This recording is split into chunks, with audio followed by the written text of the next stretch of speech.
Hello and welcome to episode 57 of Expected Value. It's our Johan Santana episode, or Dolphins legend Dwight Stevenson episode, perhaps. This is the podcast that goes inside the sports analytics world, and today we're talking with one of the top soccer tactics writers in the country. It's Matt Doyle, whom you may know as the Armchair Analyst at MLSsoccer.com, where Matt writes about all things MLS and U.S. national team. In our conversation, we'll talk about how he's feeling heading into this MLS season, the 29 teams, a new Apple TV deal, and he has exhaustive preview work over at MLSsoccer.com, so check that out. We'll talk about that. We'll go through his soccer story, how he got into soccer in the first place, how he got into soccer writing, tactics writing, how stats come into play with that, how he likes to combine stats with his tactical analysis, numbers he likes to use, using the new second spectrum type of tracking data, what he does when his numbers and the eyes don't match up, what he thinks about expected goals, how he likes to use those, other thoughts on soccer stats in general, advice for using numbers in writing, and for anyone looking to write about soccer stats or maybe with an analytical bent. Then producer Sergio de la Espriella will join me to react and wrap things up. Without further ado, here's the Expected Value conversation with MLSsoccer.com's Matt Doyle.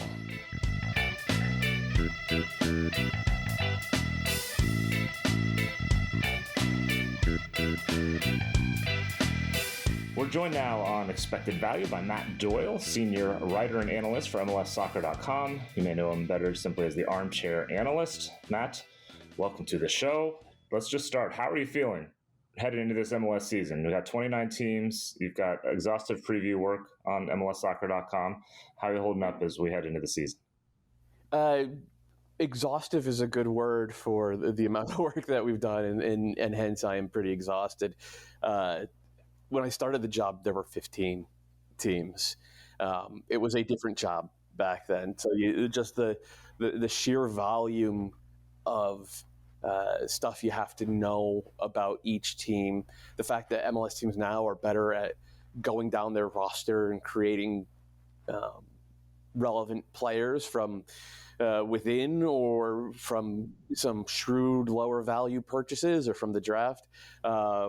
It ends up being a full-time job even during the downtime or what should be the downtime in preseason. So yeah, I'm pretty spent. And then obviously you throw the Apple stuff in on top of that. And it's been a stressful buildup. But at the same time, it's like the soccer starts and, you know, we had the preseason games streamed this past weekend, and that gave me a spark.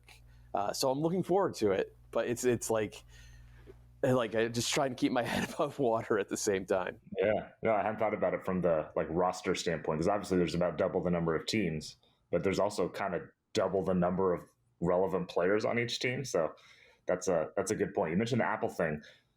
What are you going to be doing for Apple? And we know there's going to be a lot more content, both the team and kind of league level. So what's your role going to be in the new Apple stuff?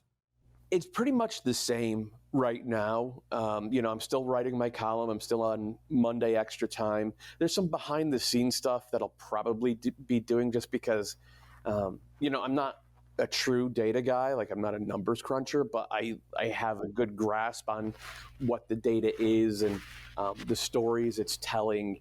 And so I'm going to have a role kind of just making sure that everybody understands what kind of pictures we can paint with it. And that's big picture, broadly speaking, making sure that the producers, the other talent, other writers even understand what the data is saying. And then on match nights, it's still TBD. I'll probably be doing some stuff in terms of like painting up tactical clips and making sure that the producers get the latest tracking data or right up to the minute tracking data that they can use on the show. I might be doing some camera facing stuff on match nights. So that's very much TBD at this point. But it's not a finished product at right now. Like it's still very much in the launch stage, and I think that we're going to try to walk before we run, and walking means making sure that the cameras work and the lights in the studio work and the 4 people who are on camera go out on the stream with no hitches. And once we have that mastered, I think there will be more room to experiment. And I don't know, maybe I'll end up in like a Steve Kornacki at the board type of role. Roll up those sleeves, get the khakis out. Exactly. Ready to go. I mean, it's wild that, basically 6 months ago, like this network did not exist. And like, it's a ton of work. So it's a good point. As some of the extensive TV background, I know it will take time to just figure things out. And, fans won't be patient because they're fans, and that's okay. But you'll get there eventually. Fans will be impatient, but I think fans, like the feedback from this past weekend, because the production was good, right? There were no unnecessary close-ups on the games. And the picture, I mean, the 1080p, it was clear as glass. So if you have those two things, like MLS fans have been dying for that for so long. So I think that that's going to give whatever glitches happen, it's going to give us, I think, some grace in the eyes of the people who care about the league the most, because they understand where the league has kind of been in the past, and what it can look like now, and what it looks like in terms of being able to see the game itself. It seems like it's going to be better, and I think that is the trump card. It can't beat a high def camera one, right? Correct. Absolutely. Yeah. All right. Any before we get into kind of your story, any favorite stat you've come across during all the preview work that kind of jumps out at you as we get ready for the season? I mean, the one that jumps out at me most is just the Babello right now. So final third touches stat. He had more than a quarter of Minnesota United's final third touches last year. Like, we talk about heliocentric attacks. Yeah, or from an NBA perspective, it's like Luka with the Mavericks, or like Harden, Rockets era Harden. That's basically what Minnesota United did last year with Reynoso, and I understand why. When you have a genius level chance creator like that, run the game through him. Like that still works outside of like the 4 or 5 biggest leagues in the world. That still works, and it's a tried and true and proven tactic in MLS. And Babello Reynoso is currently in Argentina being fined by the league for not showing up to Minnesota United preseason. And the people I've talked to at Minnesota United are done with him. They're just like, they are just sick of this guy.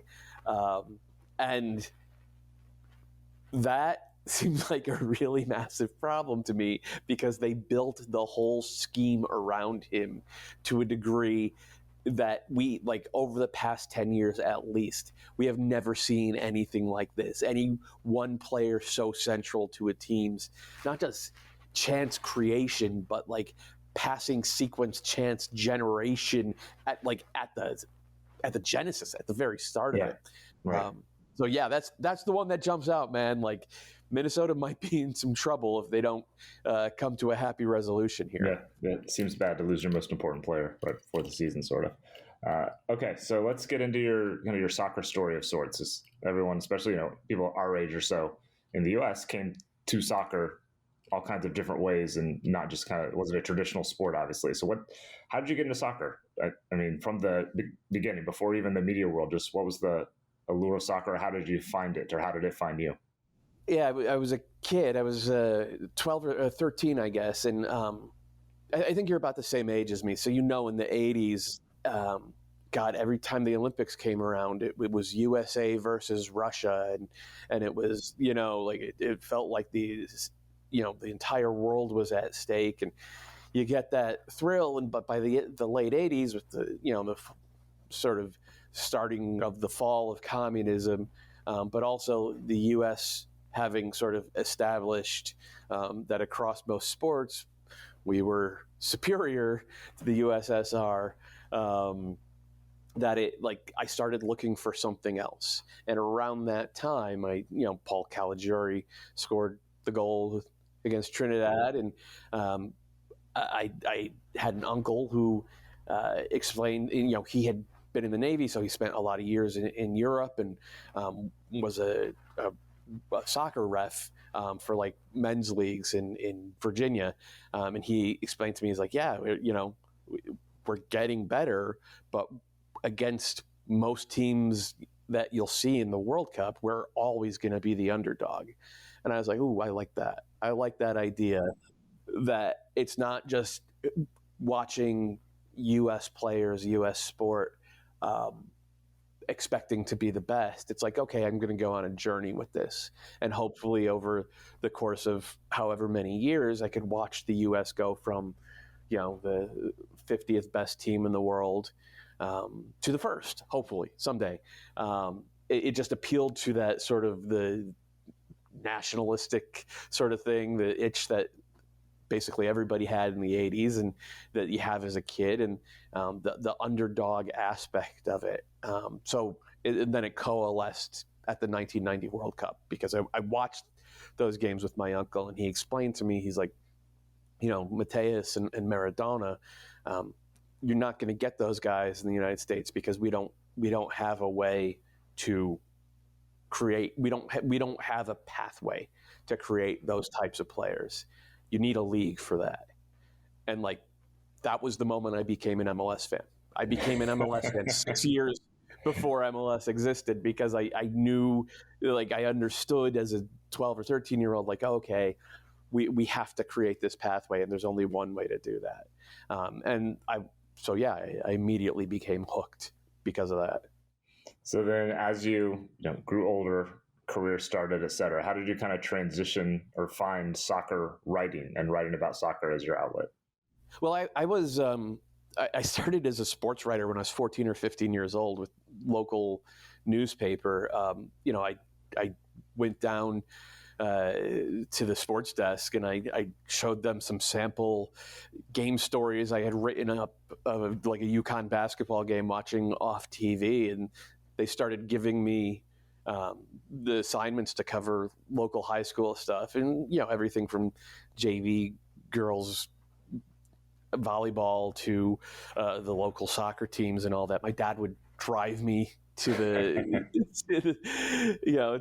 games and sit in his car and listen to his sports radio, and I would go sit there for 2.5 hours and watch the game and interview the coaches, and then drive back. This was before we all had home internet, and so the drive back to the newspaper, and I would write it all up there. And because of just what I had discovered through the 90 World Cup, and sort of voracious consumption of Soccer America. And this is back when we had the Italian Serie A on Rai. That was basically the only top level soccer I would watch that every weekend. I became the soccer expert at the newspaper at age 15. So they would send me out to cover, all the local high school games, boys and girls. UConn was very good at that time, and I ended up going to UConn, but I was a UConn all sports fan from the time I was 7 years old. So that was an entryway as well. And then by the time I got to UConn as a student, I just walked into the student newspaper and got the beat covering men's and women's soccer. So as your career developed, the tactics and data to a different extent kind of became your area of expertise. How did that evolve for you? It was always the most interesting thing in the game to me. It is figuring out how all the moving parts work and all the moving pieces work. And through all the reading I did and all the watching I did and all the talking to, coaches and other journalists and, taking some classes, none of that I felt was explained adequately. A lot of it was like vibes and luck. And to be fair, vibes and luck still play, even in the most tactically sound teams in the world, vibes and luck still play an incredibly outsized role in our game. But what really happened was, I want to say around 2009 3, 4, we had the rise of the basket bloggers, guys who were really doing this for the NBA.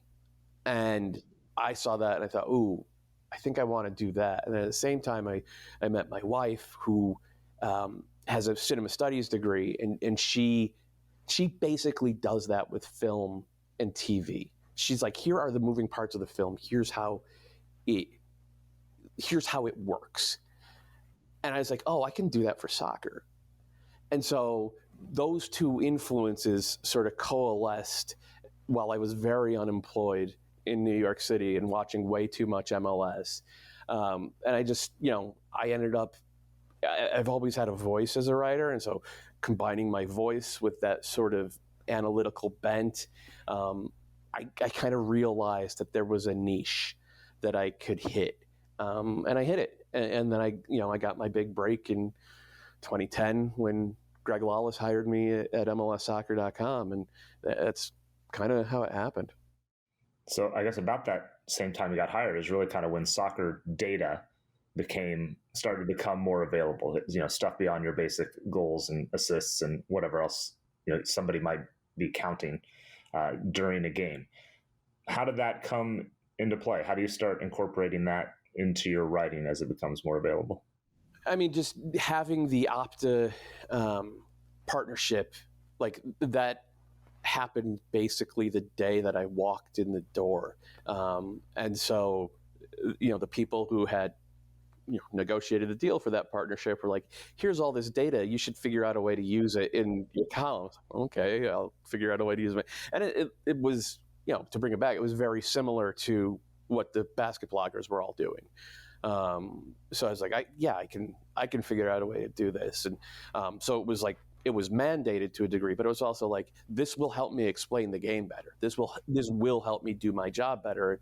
And then at the same time, it became, maybe like 6 months later, I became really good friends with Devin Pluler, who I'm sure he worked at Opta for a couple of years. He ended up going to Toronto's front office in 2014 or so.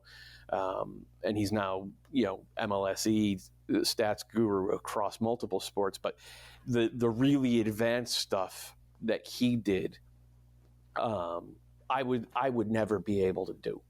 But I felt like he was sequencing the soccer genome.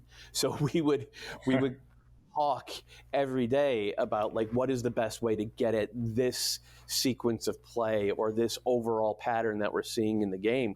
Go back on it's not even Slack. We were using Skype back then to chat. Go back through those logs and you'll find the genesis of a lot of the cutting edge stuff that is maybe just hitting the public sphere now. So it was a lot of like right time, right place. But it was also, I had sort of a predilection for wanting to know about that stuff, if not necessarily the talent to figure it out on my own. Yeah. You mentioned that you realized that the data could help you and inform / support what you're doing. Yeah. In your process now, how do you go about finding the data, whether you're coming to asking a question or starting with it and going from there? How do you go about using it and combining it with the tactical writing? It depends. I mean, the ideal way is like I've watched the game really closely and I have some ideas of what I've seen. And then I start looking through the data, be it events or tracking, to piece it all together or to get a clearer picture or even to debunk what I think I've seen. And when that happens, it calls for a second look because I still don't always trust the data. I think a lot of this stuff can be misleading. Like dribbles is a very misleading stat, in my opinion. Yeah, everything can be noisy in small samples, especially. Yeah, but like that is the ideal way to use it. Sometimes though, it's just there's so much happening. We're up to 14 games a weekend. Sometimes you're like, I don't know what to say about this game, and you go through and you find the one big number. And you're like, okay, I'm going to see if I could build a story around this one big number because it obviously means something. And let's hope that I'm right about field tilt. Here's a good one for NYCFC, field tilt. Keaton Parks is on the field. They've tilted the field, 70% now because Keaton Parks is out there. Okay, there's my story. Like I wasn't able to watch the game with an eagle eye because there were 4 other games on at the same time. But hey, he's back, he's healthy, and now they're living in the opponent's box. Like this is a very clear correlation. So again, ideally, it's the analysis and then giving the numbers a home within that context. But sometimes it's completely reversed. Yeah. So what do you reference this? But what do you do when you watch the game, you think X, and you look at the numbers, and it's something completely different? How do you approach that, trying to reconcile those two things, which may seem to be opposites? It depends on how much time I have. So sometimes, I'll just ignore it entirely if I'm really right. if I'm really on a crunch. And like I said, like I still trust the eye test in a lot of ways more than I necessarily trust the numbers. Not across the board, but on certain things.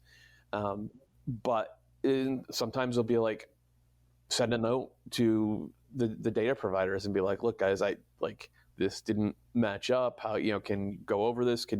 Are we sure that this is correct? And other times you look at the numbers, you have time to go back to watch it and say like, yeah, my eyes were lying to me. My memory was lying to me. And then you sort of reframe your opinion. And to be honest, that's probably the one that happens most often, though I don't always love to admit that. No, I mean, because we always, we remember the 2 good things that a player does, and maybe we miss the 6 bad things, or vice versa. Yeah. Well, and that's what makes it tough to try to do this job in a public sphere, especially on social media, because what? Yeah, right.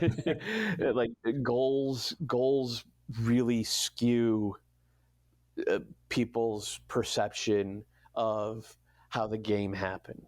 There's a story out today by Henry Bushnell on Yahoo. He has an interview with Ernie Stewart, and Ernie says something to the effect of, if you were a neutral watching the U.S. game versus the Netherlands in the round of 16, and you didn't see the goals, you would be absolutely convinced that the U.S. were the better team and that they were the ones in control of the game. And it's like, yeah, I completely agree with that.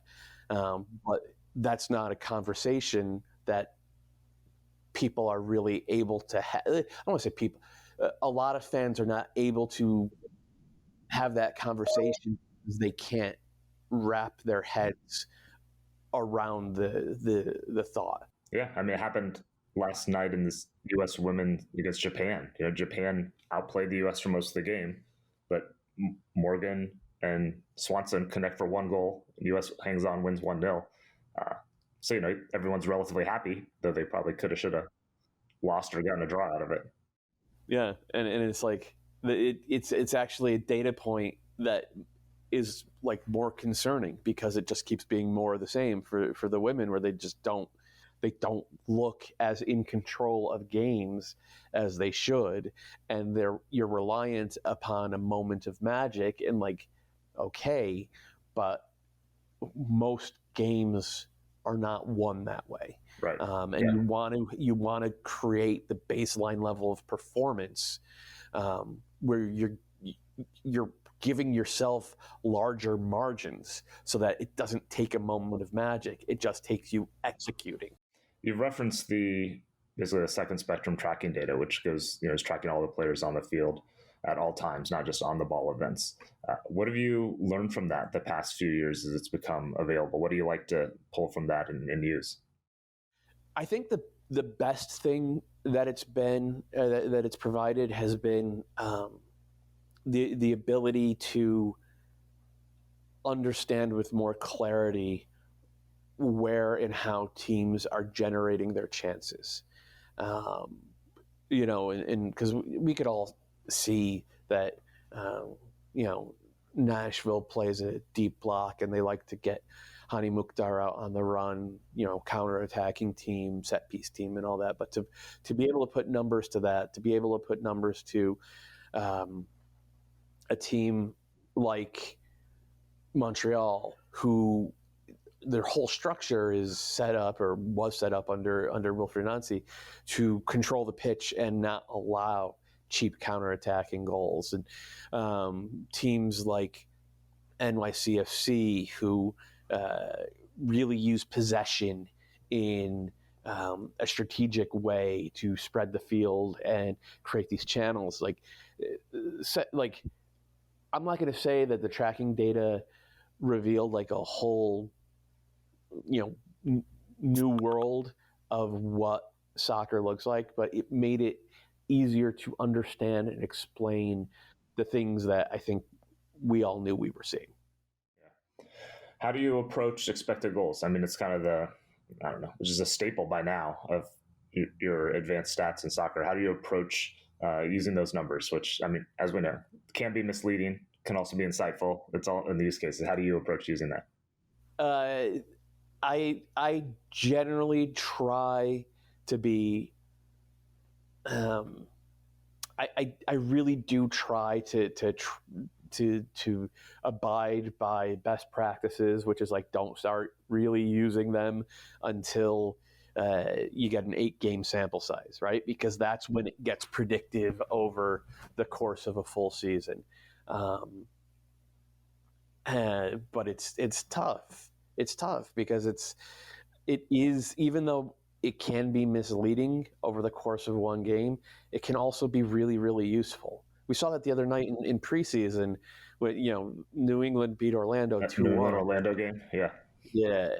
Like Petrovic stood on his head. Yeah, and expected goals, I think, kind of told the inaccurate story in that game. A game where it didn't tell an accurate story is the U.S. draw versus Wales, first game of the World Cup. Right? Because it was U.S. went up 1-0, better team. Wales make a sub at the half. They get that big Tronco center forward up there, and they start playing long ball. And it pushes the U.S. back, but the U.S. had a million counterattacking chances in the second half. Like time after time after time, it was Pulisic or Aronson getting on the ball in space with runners against a ragged back line. And that is, to me, that is exactly how you want to play when you're 1-0 up. You want to get your best players on space against a backpedaling defense. These guys should have annihilated that, but they weren't even generating shots off of it. Like, I feel it like, so expected goal said, yeah, it was an even game at the end. It's like, no, that wasn't even. And the expected goals say it was. The scoreline says it was. But, like, if you look at that game, the U.S. should have been up 3-0 before Wales had, anything even close to Matt Turner's goal. It was just the final ball wasn't there, or the pass before the pass wasn't there. So that leads to other sort of more advanced metrics, like the game flow stuff, which is where the tracking data can really help, because game flow, which some of it is based on events, some of it's based off tracking. Like if game flow sees, a 3v3 with the U.S. number 10 in 15 yards of space and a runner to the right and a center forward dragging the center back out, it's going to recognize that is a really advantageous position, and it's going to show that in terms of the data it spits out. So that is how single game expected goals can kind of tell a lie. Yeah, not perfect. Often better than shots and shots on goal, but not perfect. Agreed. Either. Any soccer stats or data that you see that you're not a fan of, or you see misused frequently? Well, I already referenced dribbles, which is a tough one. Expected goals is the one that is most often misused. Though, again, I am a fan of it. I do think it is a big improvement. We all know that possession is, badly misused and misunderstood, because commentators will always talk about when the team with 60% possession is losing the game. But if you look at the data over the course of multiple years now, across multiple leagues, teams, like there's a pretty good correlation between having the ball and being a good team. Like teams with higher possession percentages tend to be better than teams that don't have as much possession, but you don't hear as much about that on broadcast. So those are ones that jump out at me. And part of it is like broadcasts and most writers and even analysts aren't using the super advanced data yet. Expected goals is about the tip of the iceberg for them, and they haven't gone much beyond that. And I understand why. It's a tough thing to explain. A lot of the cutting edge stuff is very tough to explain to right. a casual audience. Yeah, especially in 10 or 15 seconds. Anything you wish you had a number for that maybe isn't out there or isn't super public that you'd like to be able to quantify on the soccer field? Oh, that's a good question.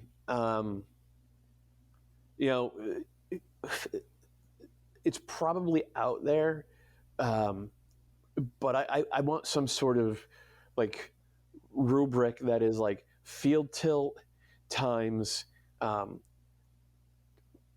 percentage of chances created that are really good chances times percentage of opposing counterattacks or opposing counterattack opportunities that are thwarted by good rest defense. If there is a way you could combine all of that into one stat, and I think that there's probably the American Soccer Analysis guys would probably say like that's what we're doing. Someone's yelling at us right now.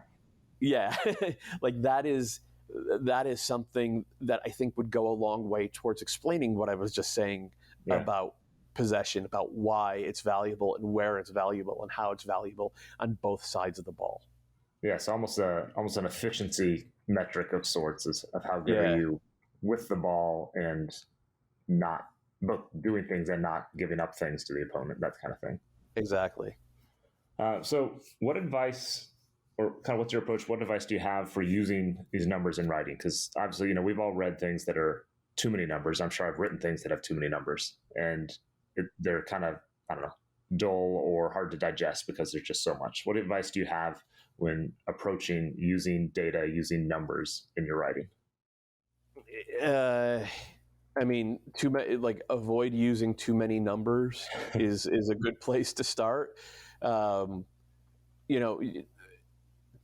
the writing has to be able to stand on its own. You have to, if you start listing numbers first, you'll lose most of your readers. It's your job as the analyst to give the numbers a home within what I would consider to be like understandable context, and then use the numbers as a way of illuminating what you're trying to say. Like that is job one if you're trying to write for fun. If you're an analyst doing behind the scenes work, trying to explain it to a coach, that might even be more important because coaches are pretty notoriously skeptical of advanced data. So you'll have to figure out how to present it in a way that is digestible and then help them figure out a way in which it's applicable. Yeah. Devin has said that at conferences before, tell them a story. Don't even use the numbers. Just tell them that, this team is tackling heavily down the left side. Don't bother telling them that what percent of their touches were in the attacking third on that side. And then show them, 2 video clips or something. Yeah, you have to speak their language. Really, like you can't most people are not going to have the background to understand what you're saying if you just jump in with it doesn't even have to be high level stuff, but if you just jump in with the data, not even high level data, if you just jump in with the data, most people are just going to tune right out. Yeah. And what advice for anyone who wants to, they're into soccer, whether it's a student or someone looking to, break in the field or something, they're into soccer. They want to write about soccer tactics, stats.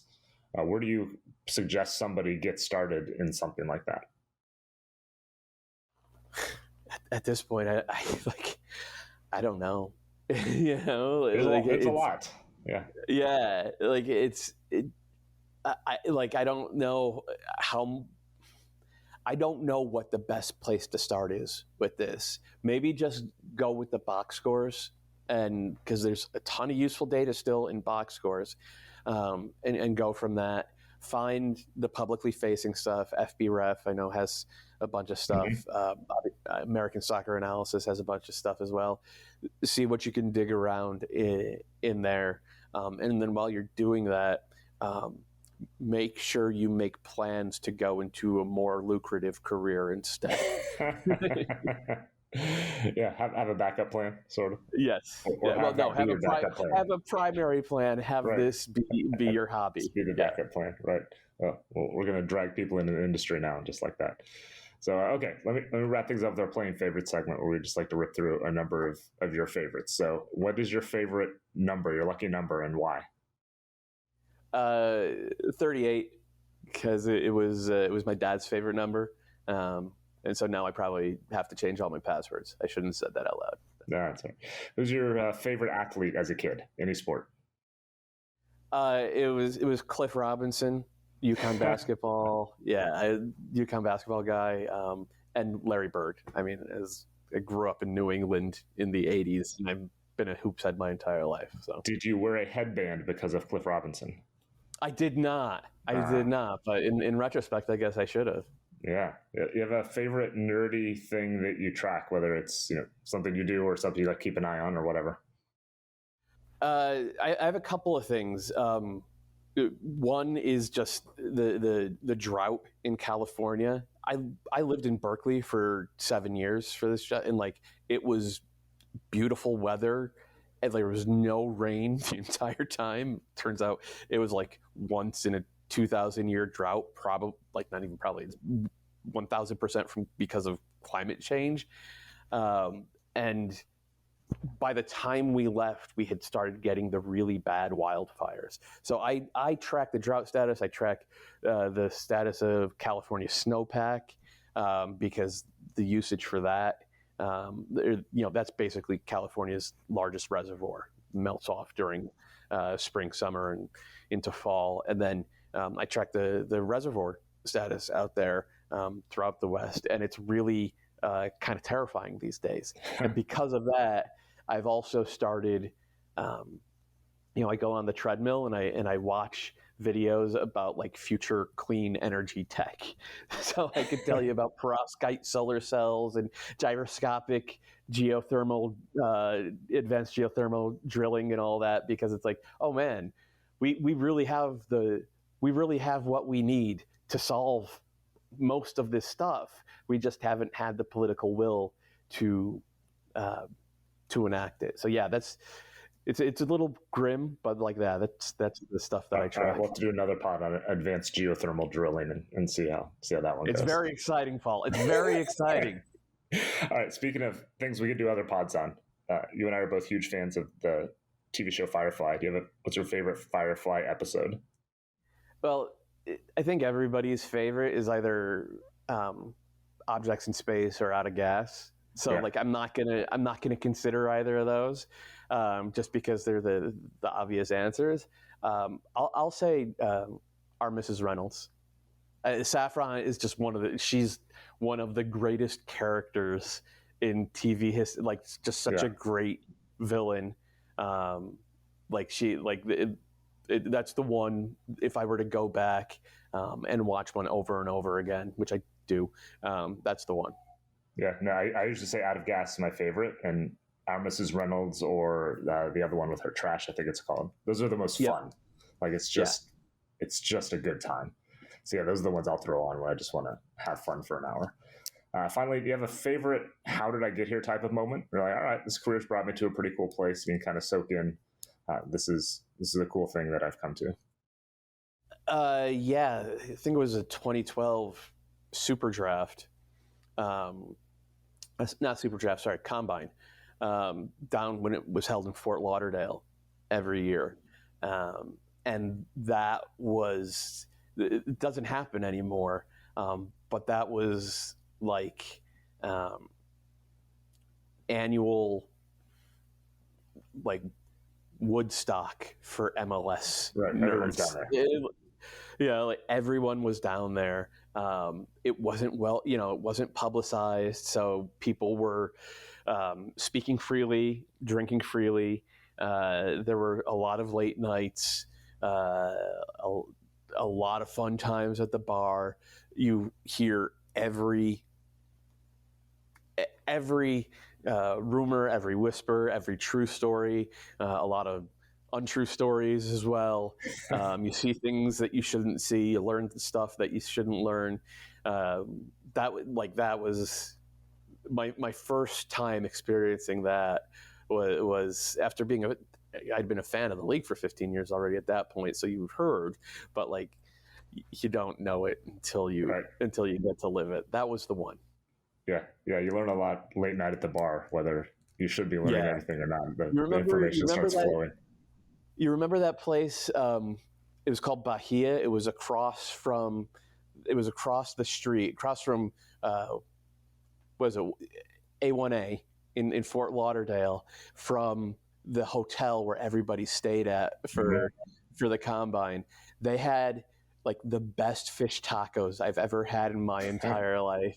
And they had this like local Miami Pilsner, and you would just sit there, and it's a deck overlooking one of the canals, because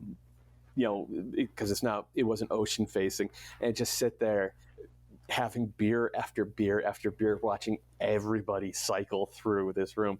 That restaurant sadly is gone, and a part of me died when they they bulldozed that to put up a new condo building. Oh.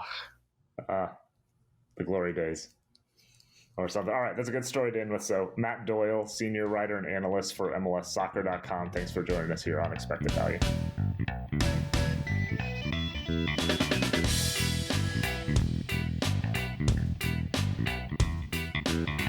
Back in the TruMedia studios, I'm Paul Carr. Thanks again to Matt Doyle for joining us on the show. Follow him on Twitter at MattDoyle76.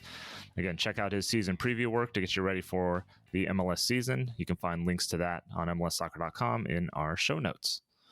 I'm joined now by producer Sergio de la Espriella from down in the land of Inter Miami and the beautiful black and pink new kits that they have. Sergio, hello. What did you take away from the conversation with Matt? Well, first, I'm so glad to announce here exclusively on Expected Value that I will be at Inter Miami's home opener on Saturday against Montreal. No, in all seriousness, hats off to the entire Adidas and MLS kit teams across the league. All the jerseys are exquisitely beautiful. Yeah, I will be purchasing that black one away jersey at some point this season. It's good. It's so good. Miami so kid. Miami.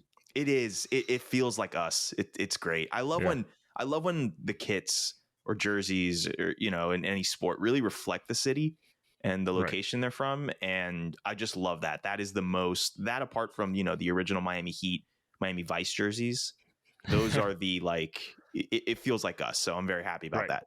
When no other team could wear that jersey, like I'm in Kansas City, Sporting Kansas City could not wear a pink jersey or a black and pink jersey.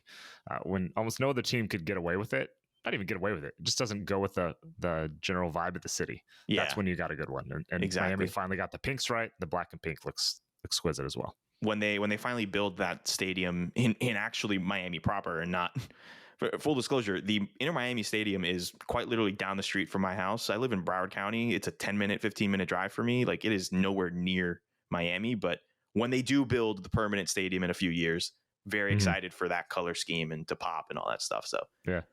But back to Doyle. Right, What else did you take away from that conversation? Great conversation. They say don't meet your heroes, but in this case, I'm very glad that I did. Full disclosure again. No, don't tell him. Matt Doyle is one of the reasons that I made the switch from my theater career to try to go into work in sports and sports journalism, sports data and stuff. I used to read I still read Armchair Analyst almost every week. And so it was very humbling and it was a great moment for me to be able to listen to you guys talk about, data in sports and specifically his journey. I loved a couple of things. Mostly, I really liked how he would talk about how sometimes the numbers don't always match up with kind of what he was watching with the eye test. And he would kind of like say, hey, is this okay? And sometimes he would rewatch the games and be like, oh no, now that I have that information on second viewing, those numbers actually do reflect the game in a way that I didn't see the first time. And I think that that's a really great and relatable experience to all of us. Now, not everyone has access to the numbers like Doyle or you and I have. But I know selfishly, I mean, I'd be saying I was lying if I wasn't watching some games and knowing that I have access to the TruMedia site, would kind of pop in and be like, hey, I wonder how this is, just out of curiosity. And so it was cool to see and very relatable that that's someone at the highest level of soccer writing in this country, which I believe Doyle is the gold standard of soccer writing in the United States. I feel like, it's okay, cool. I'm doing something right in terms of how I approach watching a game with the numbers in mind, with the different types of analytical kind of stories that the numbers can give you, which can then double check in, are my eyes working as well? So I like that. And then I also loved, as an artist, as a theater major, as someone who loved improv, luck and vibes. That is something that doesn't. It's a thing, and it's not just in soccer. Luck and vibes was sometimes my mentality on the stage. Now that I'm removed from that, I can kind of admit that. But luck and vibes is a real thing in life, and sometimes it is what it is. Sometimes you just have to go out there and see if it works, get lucky, have a great attitude, and hopefully it pans out. And for for someone who's watched more MLS games than I'll ever forget, knowing that is something that he's also picked up on when watching games is fascinating. So those are kind of my two big takeaways from the conversation. Okay, I got a couple things to say to both those things. First, the luck and vibes. I mean, I'm sure we've talked about this before, but it's so true in soccer, even more than any other sports, because it's the math of being a low scoring game. I mean, I'll point to, for example, Arsenal Aston Villa this weekend. Leon Bailey puts a shot off the crossbar that I think would have put Villa up by 2 and probably ended that game. Instead, Arsenal comes back and they win when a Jorginho shot goes off the crossbar, off the keeper and in. Like, these are the weird bounces that, and suddenly Arsenal's got the fortitude of a champion instead of, choking and they can't handle the pressure. And, there's like a total of 6 inches that define that thing. So there's things like that we're never going to be able to strip out of soccer. The vibes thing, this comes into play a lot, like talking World Cup rosters, especially toward the end. Like, is the 26th or 23rd person, was Cristiano Roldan on the team for his versatility? I don't think he played in the whole tournament, but by all accounts, he's a really good teammate. And go with the vibes. Counts for something. I don't know what. I can't quantify it, unfortunately, but it's a thing. You need a personality guy on that roster to just keep it together. Roster building is about so much more than who are the best players on the team, right? Yes, that's probably your first 17 or 18 guys have a realistic and legitimate chance at playing and being impactful on the field. But if you're not going to, especially now that they expanded the roster to 26, if spots 24, 20, 25, and 26, honestly, if Weston McKennie's brother is the vibe curator, I'm fine with having McKennie's brother as the vibe curator. You know what? That man may not be a professional athlete, but if he's going to make that room be much more exciting and easier for the guys playing, I have no problem with him being the 26th guy on the roster. You know what I mean? I'm going to send you to go apply to be the U.S. Soccer Vibes coordinator now. Yeah, that's actually... Yes, I regret to inform you, I'm leaving TruMedia to be the U.S. Soccer Vibes coordinator. That's happening. Acceptable. We'll let that go. It pains me as a numbers guy to say that, but it's something that's, and we hear this especially in the NBA. You're trying to quantify chemistry by different units on the court, and it's there's just some stuff you can't, unfortunately, totally quantify. You can try to see how it and tease out how it plays out on the court, but it's just not really a thing yet. The other thing, just talking about the eye test and numbers, again, I'm sure I've referenced this here on the pod before. It's one of the kind of famous analytics quotes. It comes from Dean Oliver, who was the godfather of basketball analytics, used to work here at TruMedia.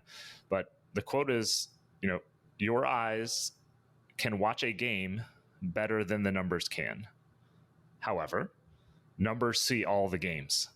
And it was to Matt's point about, there's 14 MLS games in a weekend. He obviously cannot watch them all, but the numbers can give you some sense of what that is. And the same thing, even within a single game, we talked about, I can watch, there's 22 players on the field. I can't watch them all at once, especially if I'm on TV. I can't even see them all the time. So I can see some things, but even then your brain tricks you into remembering good things and not bad things, or vice versa. And the numbers watch the whole game. You can watch a game, or at least parts of a game, better than the numbers can, but the numbers watch the whole game, and they watch all the games. That's why it's so valuable for scouting purposes. You don't have to watch every single game in the Belgium second division if that's what you're scouting. The numbers can give you a shortcut to get to a certain place, or take what some scouts say and help digest that and process it and expedite it for recruiting purposes, whatever. And it saves everyone time, it saves everyone money, which is a good thing. So, I mean, this is where a lot of the value comes in, especially for clubs and teams, and for media too. Numbers watch all the games. They give you a sense of what happened. Is it a complete picture? Not necessarily, but it's a more complete picture in a minute than you can get from watching a couple of highlights.